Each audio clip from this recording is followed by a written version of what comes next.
If civil war comes, and I do think it is imminent, you're quite right. It will for us be the price of freedom. Our people here have for a long time been prepared for this eventuality, and I am confident of their readiness. I think that when it does come, that the people on the other side would be surprised as to what they're going to get. And I'm confident that it will not last long.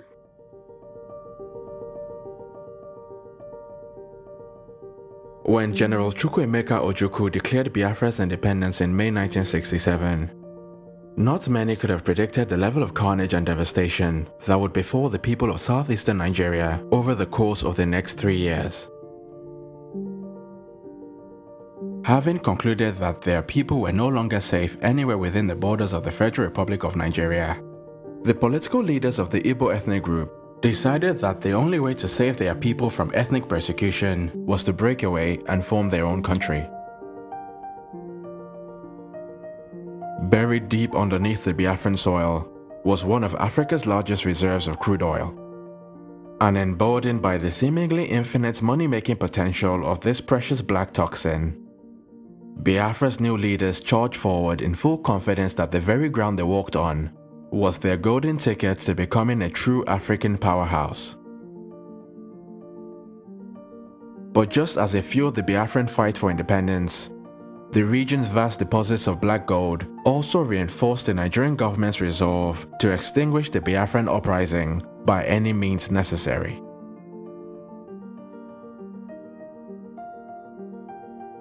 With the newly independent state attempting to take away an estimated 67% of Nigeria's oil reserves, the stage had been set for what would ultimately go down as the most violent conflict in West African history. For 3 grueling years, the Nigerian and Biafran armies would engage in a raging battle for dominance, in which an estimated 2 million civilians would lose their lives due to starvation and disease. But as with virtually all modern conflicts, the battle would be much more than just a violent exchange of bullets and explosives.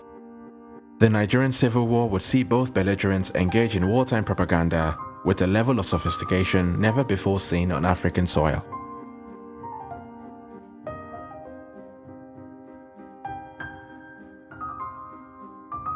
According to the Nigerians, the Biafran state was nothing more than a rogue insurgency sponsored by nefarious foreign powers seeking to destabilize and disintegrate a promising African country.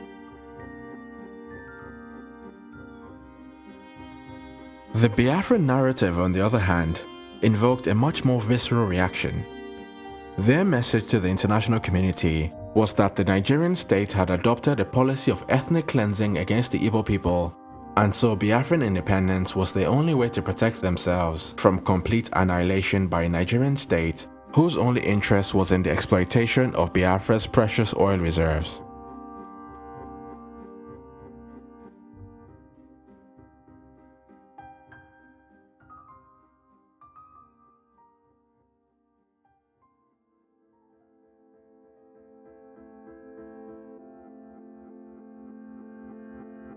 But if the general rule is that history is written by the victors, then the Nigerian Civil War might just be the exception.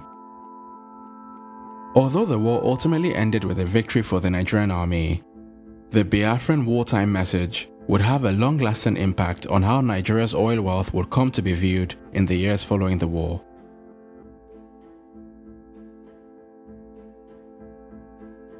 You see, one of the interesting paradoxes of the Biafran struggle was that in breaking away from Nigeria, the Igbo leaders also took with them a significant number of minority ethnic groups which were also native to southeastern Nigeria. And although many international observers ultimately came to associate Nigeria's oil with the Igbo struggle for independence, the true heirs of Nigeria's oil wealth in the strictest sense were the various minority ethnic groups of Nigeria's Niger Delta region. When added together, these groups amounted to as high as an estimated 40% of the wartime Biafran population. And although many of them would remain relatively unknown both during and after the war, they would arguably be the worst affected victims of the never-ending struggle for Nigeria's oil. One of such minority groups were the Ogonis, a poor but proud people who, despite occupying a territory smaller than the size of Hong Kong, boasted of one of the deepest and most sought-after crude oil deposits in the entire world. Representing less than 1% of Nigeria's population, the Ogonis could perhaps be best described as a micro-minority ethnic group. According to folklore, the Ogonis trace their lineage all the way back to the ancient Ghana Empire, located in modern-day Mali. And according to linguistic studies, the Ogonis are likely to have been one of the earliest settlers in the region. As with most Nigerian ethnic minorities, the end of the Civil War in 1970 hardly changed their fortunes. In fact, post-war Nigeria would be not so much divided by ethnicity as it was divided by the haves and the have-nots.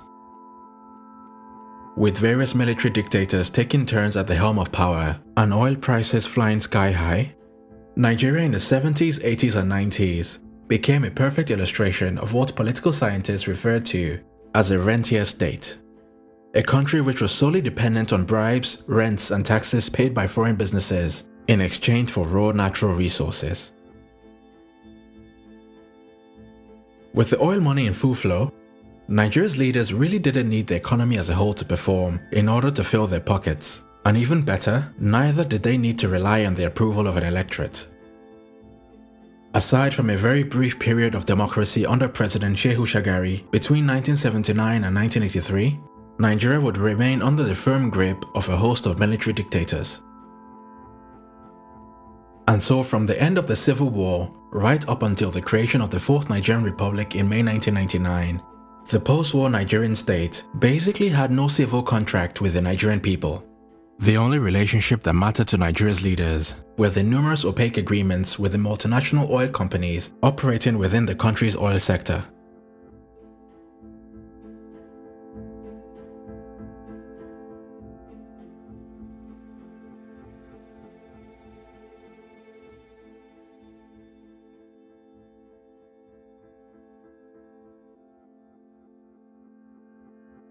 And of all the casualties of the unholy post-war alliance between the Nigerian military state and big oil, the Ogoni people were undoubtedly amongst the worst hit. With the full blessing of the Nigerian government, the Royal Dutch Shell Oil Company was authorized to explore and extract oil from Ogoni land. While this was a win-win deal for Nigeria's military generals and the oil giant, Shell's entry into the region quickly became nothing short of a living nightmare for the Ogoni people. In a strongly worded letter sent to Shell's headquarters in the city of Port Harcourt just 3 months after the end of the Civil War, a group of Ogoni leaders and representatives raised concerns about the serious damage being done to their land by Shell. According to the letter, the Ogoni roadways had begun collapsing under the sheer weight of Shell's machinery, and the fishing and farming industries, which had been part and parcel of the Ogoni way of life for centuries, were now under significant threat from oil spills in their farmlands and rivers. Responding to the allegations levied against them, Shell swiftly dismissed the Ogoni's claims as nothing more than a dishonest attempt to blackmail them into paying money to the Ogoni leadership and forcing Shell to build free local infrastructure. But just 2 weeks after Shell sent this response, a catastrophic incident would occur in the heart of Ogoni land. On the 19th of July 1970, an oil wellhead exploded, hurling fire and hot oil into the Ogoni skies. Within the space of a few days, the Ogoni's main sources of drinking water had been completely poisoned. Farmers began staying away from their own farms for fear of igniting fires, and those who were brave enough to return found themselves waddling around in crude oil. For 3 long weeks, the oil spill continued unabated, contaminating everything it came into contact with, from the Ogoni's air to their land and, most importantly, their waterways.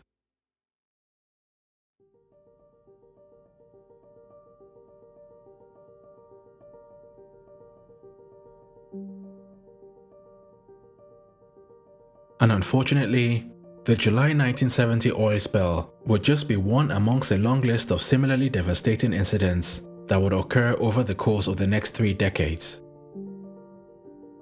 In fact, by the end of the 1990s, the total amount of crude oil spilled in Ogoniland would reportedly reach as high as a combined total of 2.5 million barrels.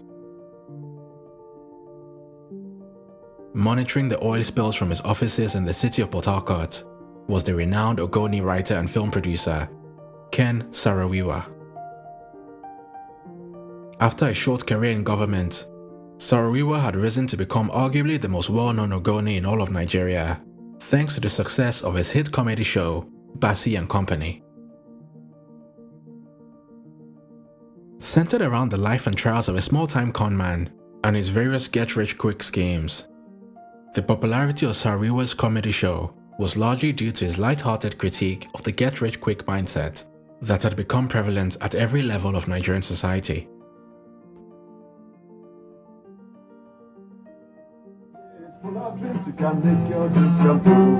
It's all roses, so it seems. Let me tell you what to do. If you want to be a millionaire, behave like a millionaire, act like a millionaire, millions will be yours. You want to be a millionaire, think like a millionaire, act like a millionaire, and the millions will be yours.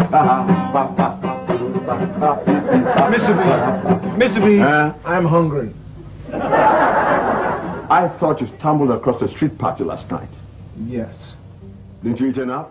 I did. That was 12 hours ago. I'm hungry again.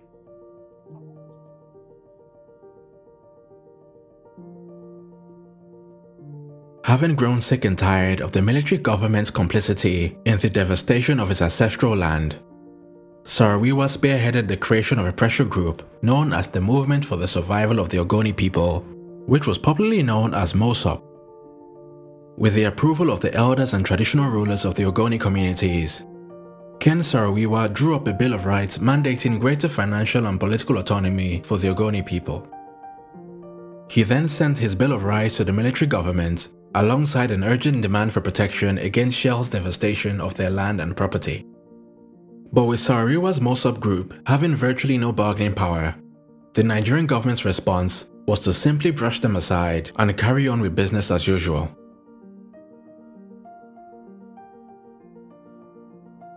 Deciding that more drastic measures were needed, Saro organized a mass protest on the 3rd of January 1993 in which he mobilized an estimated 1/3 of the entire Ogoni population to come out in peaceful protest against Shell's exploitation and the Nigerian government's betrayal of Ogoni land.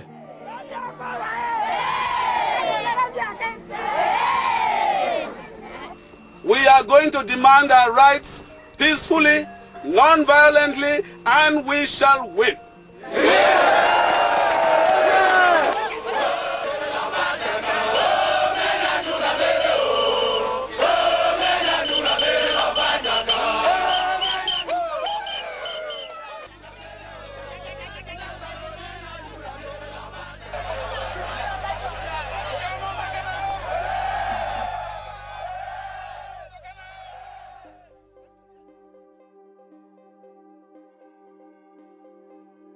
Although the January 1993 protests succeeded in raising international awareness about the plight of the Ogoni people, the demonstrations would have no immediate impact on Shell's operations.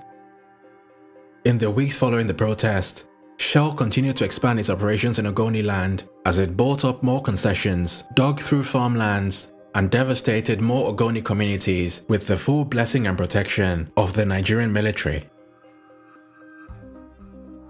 Taking matters into their own hands, Saro's MOSOP quickly adopted a more radical approach by rallying the Ogoni youth to sabotage Shell's infrastructure and intimidate their workers. And within a short period of time, Saro's MOSOP had succeeded in forcing Shell to pause its operations in Ogoni land. But with a significant chunk of the Nigerian military government's income stream now at risk due to MOSOP's activities in Ogoni land, Ken Saro quickly went from being a small irritation to the single biggest internal threat to the Nigerian state. Moving swiftly and decisively, the military government led by General Ibrahim Babangida hastily announced its infamous Decree No. 29, which mandated a death penalty for anyone uttering words, flying a flag, or publishing material that was capable of causing violence or encouraging ethnic nationalism. The Babangida regime also reportedly deployed a special task force into Ogoniland to carry out undercover operations aimed at manufacturing fake tribal wars and using them as an excuse for the summary execution of MOSOP members.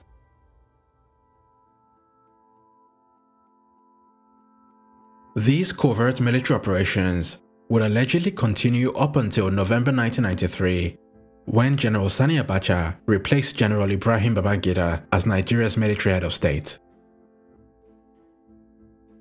Under Abacha's rule, the Nigerian military government switched to more drastic measures as it immediately deployed 400 military officers into Ogoniland with direct instructions to attend MOSOP demonstrations and open fire on activists whenever possible.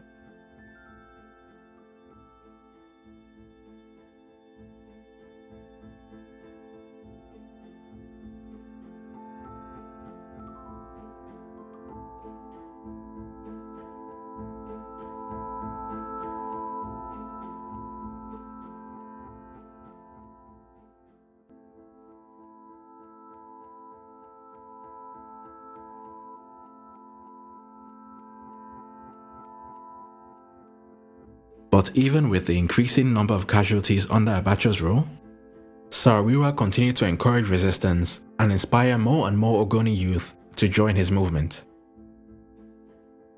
But unfortunately, his fervent desire to continue in the fight, despite the shoot-to-kill policy adopted by the Nigerian government, would ultimately lead to a division within the MOSOP leadership.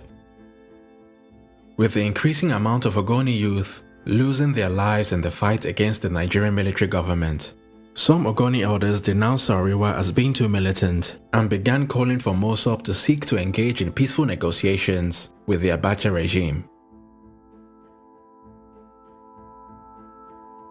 Taking full advantage of the Ogoni's internal squabble, the Abacha regime would allegedly orchestrate one of the most cold-blooded conspiracies in Nigerian history. On the 21st of May 1994, 4 Ogoni chiefs were seized during a meeting of elders and brutally murdered by a mob of angry youth. Although Saro Wiwa was not actually in Ogoni land on the day of the murders, he was arrested on suspicion of having orchestrated the killings, as all 4 of the deceased chiefs were public critics of Saro Wiwa's activism.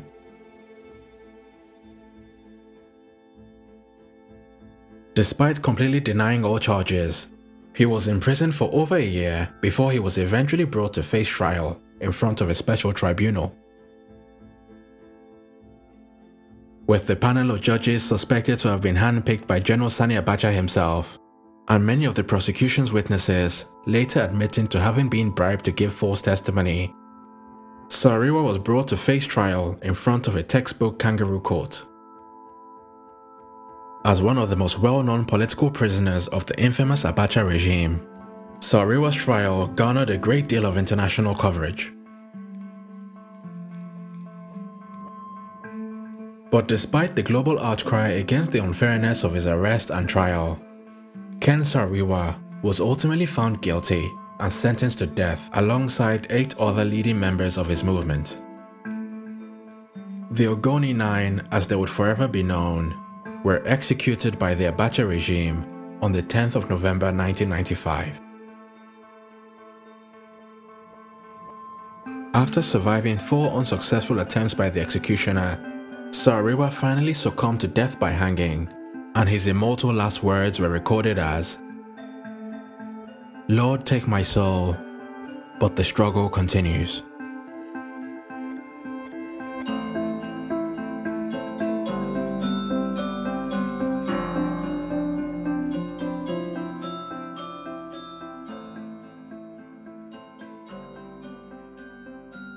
The execution of the Ogoni 9 provoked strong international condemnation of the Abacha regime by the United Nations, and arms embargoes were imposed on Nigeria by the European Union and the United States.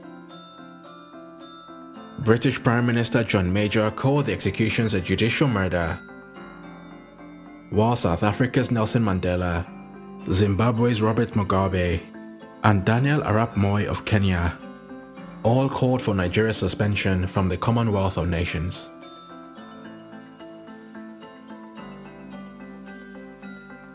But after all was said and done, the international outcry and sanctions eventually subsided, and the Abacha regime quickly returned to business as usual. With the Saro threat neutralized, oil production gradually returned to relative stability, and thanks to its control of Nigeria's free-flowing oil revenue, the Abacha regime would ultimately go on to become perhaps the most prolific kleptocratic Nigerian regime of all time. In fact, Abacha's government will be so successful at looting that even over 2 decades since his death in 1998, no one knows exactly how much money was stolen during his time as Nigeria's military head of state. The Ken Saro story is undoubtedly one of the saddest tragedies in Nigerian history. But while his life may have been brutally cut short, his immortal last words will forever continue to resonate in the hearts and minds of the ever-growing number of Nigerian youth that choose to continue in the seemingly never-ending struggle against the Nigerian establishment and its treacherous alliance with big oil. Once again, it's KB Taiwo for New Africa. If you've enjoyed this video and would like to see more content like this, then please like and share this video, and also consider supporting us on Patreon at www.patreon.com/newafrica. Thanks again for all your support, and until next time.